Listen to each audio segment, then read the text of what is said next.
नमस्कार दोस्तों, राधे राधे, जय श्री कृष्ण। सभी भक्तजन एक साथ बोले हर हर महादेव, ओम नमः शिवाय। आज हम सुनने जा रहे हैं आषाढ़ मास महात्म्य अध्याय 19।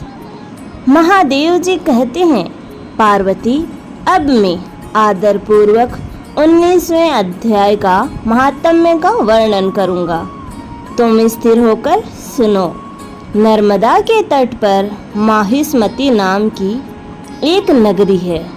वहाँ माधव नाम के एक ब्राह्मण रहते थे, जो वेद वेदांगों के तत्वज्ञ और समय समय पर आने वाले अतिथियों के प्रेमी थे। उन्होंने विद्या के द्वारा बहुत धन कमाकर एक महान यज्ञ का अनुष्ठान आरंभ किया।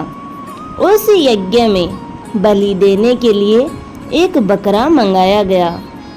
जब उसके शरीर की पूजा हो गई, तब सबको आश्चर्य में डालते हुए उस बकरे ने हंसकर उत्सव से कहा, हे ब्राह्मण, इन बहुत से यज्ञों द्वारा क्या लाभ है?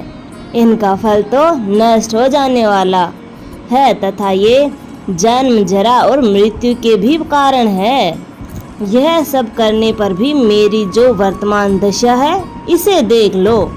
बकरे के इस अत्यंत कौतूहलजनक वचन को सुनकर यज्ञ मंडप में रहने वाले सभी लोग बहुत ही विस्मित हुए। तब वे यजमान ब्राह्मण हाथ जोड़ अपलक नेत्रों से देखते हुए बकरे को प्रणाम करके यज्ञ और आदर के साथ पूछने लगे। ब्राह्मण बोले, आप किस जाति के थे? आपका स्वभाव और आचरण कैसा था?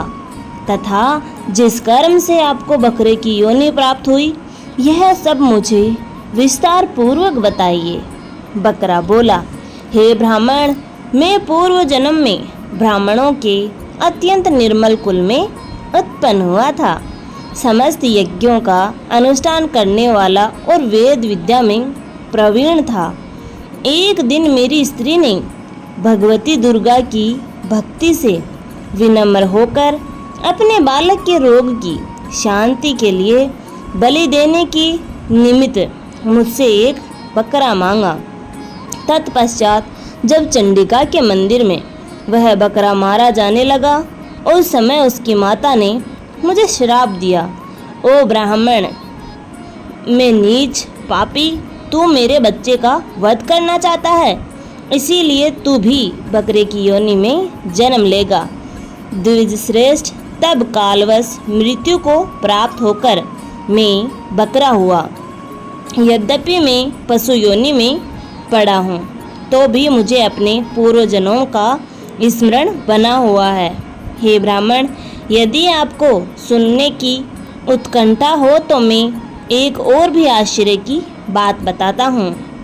कुरुक्षेत्र नामक एक नगर है, जो मोक्ष प्रदान करने वाला है। वहाँ चंद्र शर्मा नामक एक सूर्यवंशी राजा राज्य करते थे। एक समय जब सूर्य ग्रहण लगा था, राजा ने बड़ी श्रद्धा के साथ काल पुरुष का दान करने की तैयारी की। उन्होंने वेद वेदांगों के पारगामी एक विद्वान ब्राह्मण को बुलवाया और पुरोहित के साथ वे तीर्थ के पावन जल से स्नान करने को चले और 2 वस्त्र धारण किए।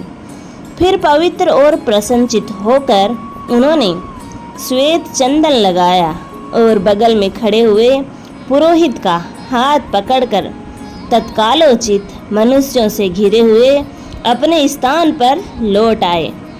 आने पर राजा ने यथोचित विधि से भक्तिपूर्वक ब्राह्मण को काल पुरुष का दान किया। तब काल पुरुष का हृदय चीर कर उसमें से एक पापात्मा चांडाल प्रकट हुआ। फिर थोड़ी देर के बाद निंदा भी चांडाली का रूप धारण करके काल पुरुष के शरीर से निकली और ब्राह्मण के पास आ गई। इस प्रकार चंडालों की वह जोड़ी आंखें लाल किए निकली और ब्राह्मण के शरीर में हठात प्रवेश करने लगी। ब्राह्मण मन ही मन गीता के 19वें अध्याय का जाप करने लगे थे और राजा चुपचाप यह सब कौतुक देखने लगे। ब्राह्मण के अंतकरण में भगवान गोविंद शयन करते थे, वे उन्हीं का ध्यान करने लगे। ब्राह्मण ने जब गीता के 19वें अध्याय का जप करते हुए अपने आश्रयभूत भगवान का ध्यान किया, उस समय गीता के अक्षरों से प्रकट हुए विष्णु दूतों द्वारा पीड़ित होकर वे दोनों चांडाल भाग चले। उनका उद्योग निष्फल हो गया। इस प्रकार इस घटना को प्रत्यक्ष देखकर राजा के नेत्र आश्चर्य से चकित हो उठे। उन्होंने ब्राह्मण से पूछा, हे विप्रवर, इस भयंकर आपत्ति को आपने कैसे पार किया? आप किस मंत्र का जप तथा किस देवता का स्मरण कर रहे थे? वह पुरुष तथा स्त्री कौन थी? वे दोनों कैसे उपस्थित हुए? फिर वे शांत कैसे हो गए? यह सब मुझे बताइए। ब्राह्मण ने कहा, हे राजन, चांडाल का रूप धारण करके भयंकर पाप ही प्रकट हुआ था तथा वह स्त्री निंदा की साक्षात मूर्ति थी। मैं इन दोनों को ऐसा ही समझता हूँ। उस समय में गीता के अध्याय के मंत्रों की माला जपता था। उसी का महात्म्य है कि सारा संकट दूर हो गया। हे महीपति, मैं नित्य ही गीता के अध्याय का जप करता हूँ। उसी के प्रभाव से प्रतिग्रह जनित आपत्तियों के पार हो सकता है। यह सुनकर राजा ने उसी ब्राह्मण से गीता के अध्याय का अभ्यास किया। फिर वे दोनों ही परम शांति मोक्ष को प्राप्त हो गए। यह कथा सुनकर ब्राह्मण ने बकरे को बंधन से मुक्त कर दिया और गीता के अध्याय के अभ्यास से परम गति को प्राप्त किया। अब भागवत गीता के हिंदी अनुवाद। श्री भगवान बोले, तुझ दोष दृष्टि रहित भक्त के लिए इस परम गोपनीय विज्ञान सहित ज्ञान को पुनः भली भांति कहूँगा, जिसको जानकर तू दुख रूप संसार से मुक्त हो जाएगा। यह विज्ञान सहित ज्ञान सब विद्याओं का राजा, सब रहस्यों का राजा, अति पवित्र, अति उत्तम, प्रत्यक्ष फल वाला, धर्मयुक्त साधन करने में बड़ा सुगम और अविनाशी है। हे परंतप, इस उपयुक्त धर्म में श्रद्धा रहित पुरुष मुझको न प्राप्त होकर मृत्यु रूप संसार चक्र में भ्रमण करते रहते हैं। मुझ निराकार परमात्मा से यह सब जगत जल से, बर्फ से, दृश्य परिपूर्ण है और सब भूत मेरे अंतर्गत संकल्प के आधार स्थित है, किंतु वास्तव में मैं उनमें स्थित नहीं हूँ। वे सब भूत मुझ में स्थित नहीं हैं, किंतु मेरी ईश्वरीय योग शक्ति को देख कि भूतों को धारण पोषण करने वाला और भूतों को उत्पन्न करने वाला भी मेरा आत्मा वास्तव में भूतों में स्थित नहीं है।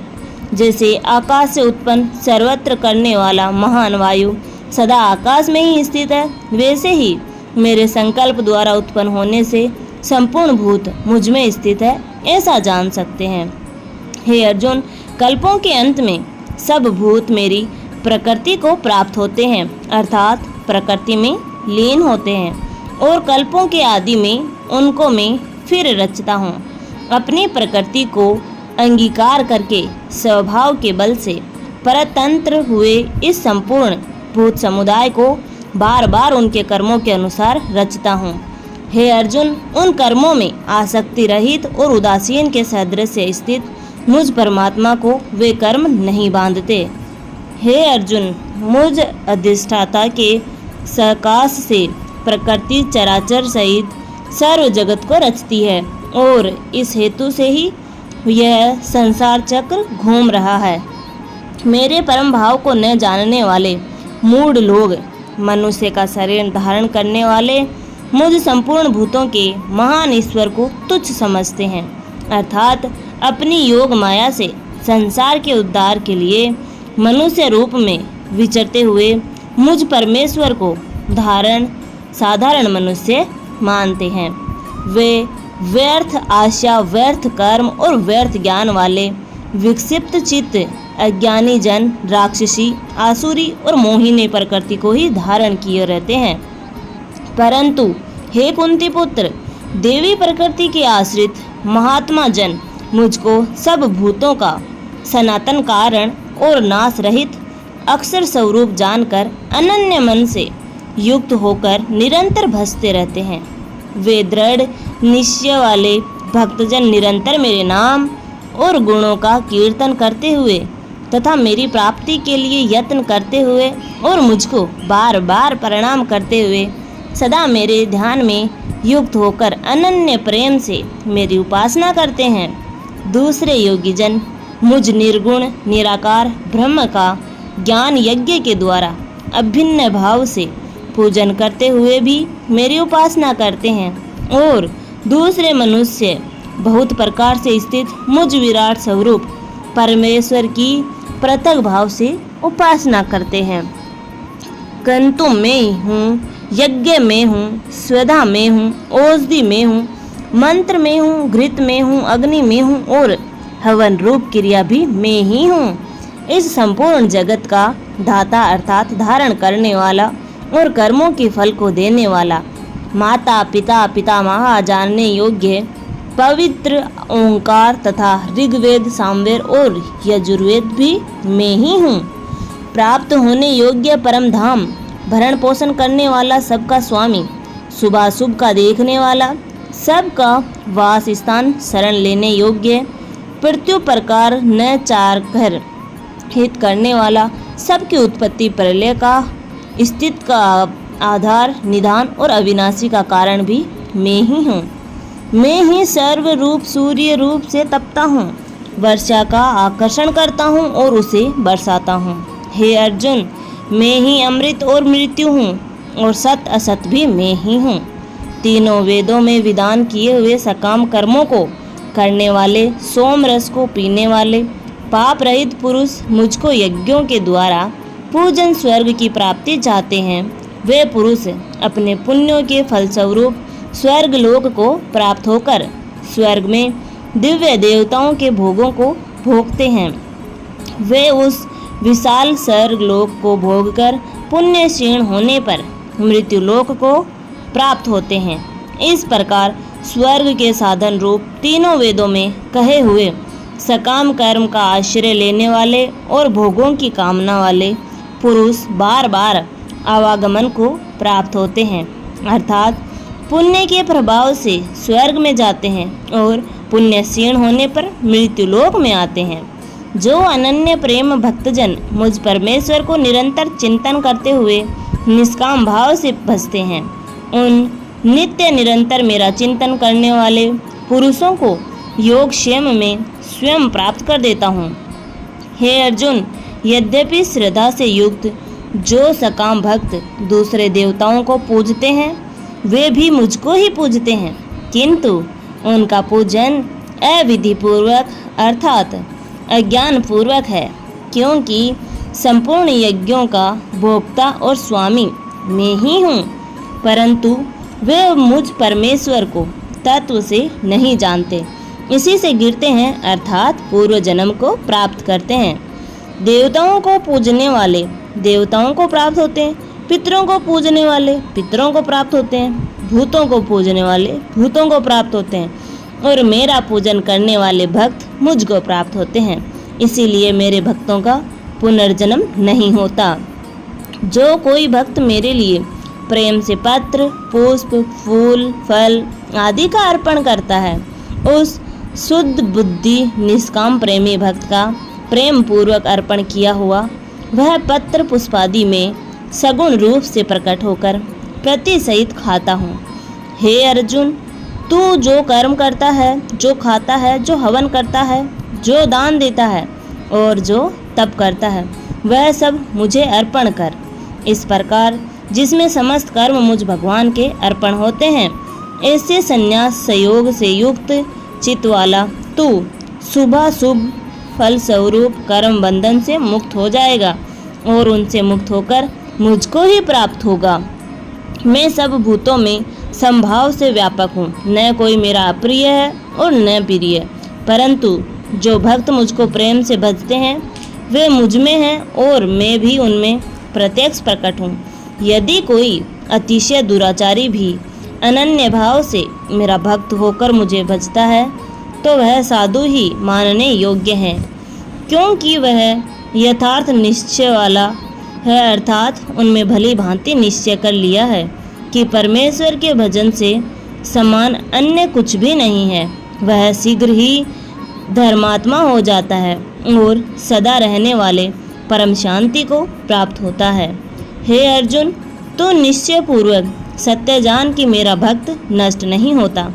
हे अर्जुन, स्त्री, वेश्य, शूद्र तथा पाप योनि, चंडाल आदि जो कोई भी हों, वे भी मेरे शरण होकर परम गति को प्राप्त होते हैं। फिर इसमें तो कहना ही क्या। जो पुण्यशील ब्राह्मण तथा राज ऋषि भगवान मेरी शरण होकर परम गति को प्राप्त होते हैं, इसीलिए तू सुख रहित और क्षण भंगुर इस मनुष्य शरीर को प्राप्त होकर निरंतर मेरा ही भजन कर। मुझ में मन वाला हो, मेरा भक्त बन, मेरा पूजन करने वाला हो, मुझको प्रणाम कर। इस प्रकार आत्मा को मुझ में नियुक्त करके मेरे परायण होकर तू मुझको ही प्राप्त होगा। इस प्रकार उपनिषद, ब्रह्म विद्या तथा योग शास्त्र रूप श्रीमद् भागवत गीता के अर्जुन संवाद में राजविद्या राजयोग नामक 19वां अध्याय समाप्त हुआ। धन्यवाद दोस्तों। राधे राधे। जय श्री कृष्ण।